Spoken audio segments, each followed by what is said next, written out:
Walter's wedding was in full swing when an important guest arrived. Stephen, Walter's father, hurried to meet him. It was his business partner Paul, who had specially come from abroad to attend the wedding. Greetings, congratulations, and admiration for the beautiful bride were interrupted by the groom's coming.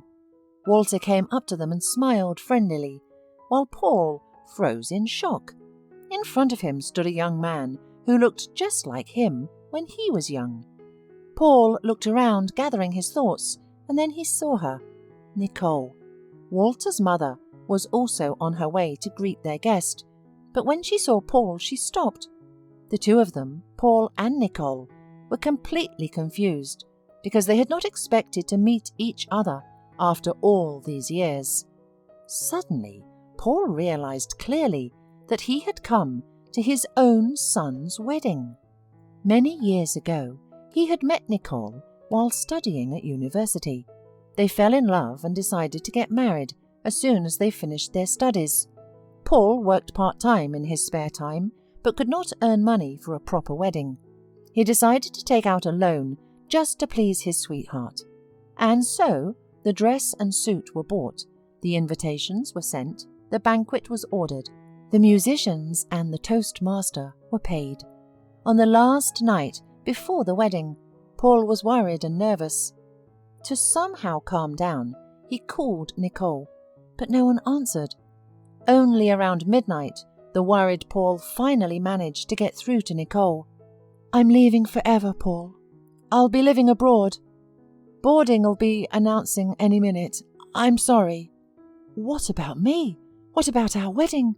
Our guests? Nicole, what are you doing?" "I'm taking care of myself. I don't want to live in eternal mortgages and loans.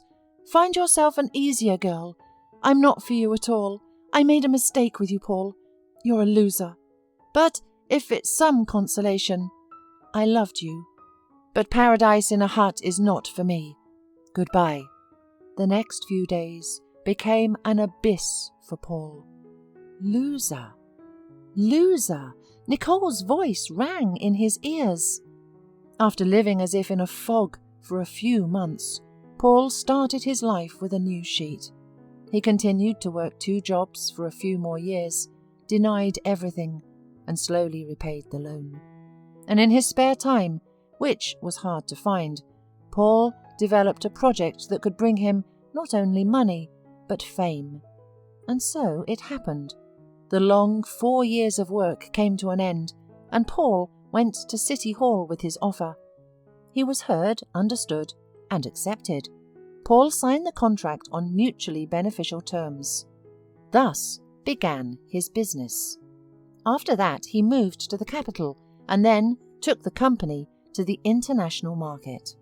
One day, a foreign affiliate companion, in a friendly conversation, invited Paul to his son's wedding. Paul willingly agreed to come. He had never been interested in Stephen's family, and now it turned out that his spouse was Nicole, his former girlfriend, who had dumped him on the eve of the wedding. Paul looked at Nicole and Walter and realized that that day would change their lives forever. Taking a moment, Nicole walked up to him and hissed angrily, "Why did you come here? You want to get back at me, don't you?" "Is Walter my son?" he asked instead of answering. "You can keep quiet. I can see that he is mine. I just don't understand. What have you achieved?" "Nothing," Nicole suddenly sighed. "I wanted to live in wealth, and I lived in the second role. My husband has always had many women. Only he didn't have a son. That's why he stayed with me. He thinks Walter is his child." "Mum, what are you talking about?" Nicole and Paul didn't notice as Walter approached them, and he looked at his mother, shocked by what he had heard. "Mother, how could you? You betrayed everyone. Daddy, me?" Walter turned to Paul and said quietly, "You'd better go. Don't ruin the party for me or my dad." Paul tried to justify that it wasn't his fault, but Walter asked him to leave once again.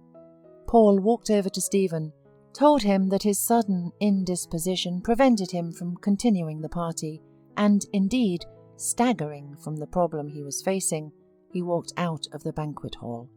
He sat for a long time in some bar and just drank and drank and drank. Only when they announced the closing of the place did he get up heavily and head for the exit.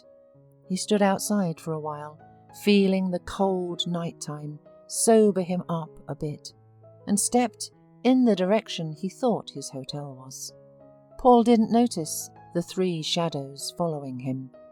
The blow to the head was very hard, and soon his senseless body was thrown into a pulled-up car, which disappeared into the darkness of the night. The criminals took all the cash and threw Paul into the river. Strangely enough, he was lucky not to drown. The cold water brought him to his senses in no time, and he barely made it to shore. The man lay half in the water for a long time because he had no strength to crawl out on dry land. At last he succeeded and lay still with his face in the sticky mud. The rising sun stung Paul mercilessly, but he felt nothing, only briefly regaining consciousness. Old Mr. Jones, a resident of a nearby village, had always been an avid fisherman. Early in the morning he went to the river, and his faithful dog Ralph ran beside him.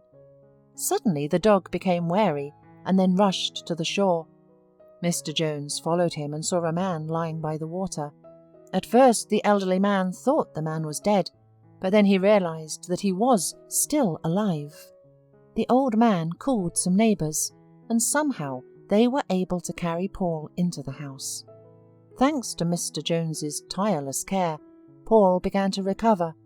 He remembered only his name and could not tell how he had ended up by the river.